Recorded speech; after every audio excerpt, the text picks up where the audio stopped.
અમેરિકામાં વ્યાજદરમાં ઘટાડાની અસરથી ભારતીય શેર બજારમાં મોટો કડાકો 780 પોઈન્ટના ઘટાડા સાથે સેન્સેક્સ 79,440 પર, નિફ્ટીમાં 200 પોઈન્ટનો કડાકો.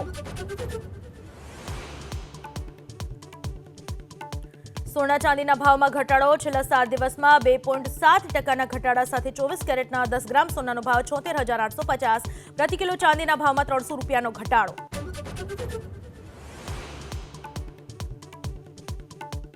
આગામી 48 કલાક સૌરાષ્ટ્ર બનશે ઠંડુગાર. રાજકોટ અને પોરબંદરમાં કોલ્ડ વેવ અને ઠંડીનું યલો એલર્ટ જાહેર. કચ્છમાં ઠંડીના જોરમાં ઘટાડાની આગાહી.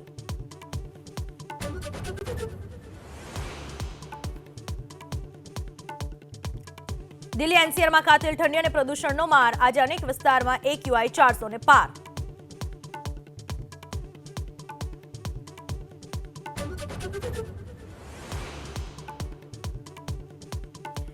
જમ્મુ કાશ્મીરમાં આતંક સામે સુરક્ષા દળોનો મોટો પ્રહાર. કુલગામના કદ્દર ગામમાં 5 આતંકીઓ ઠાર, 2 જવાનો ઇજાગ્રસ્ત.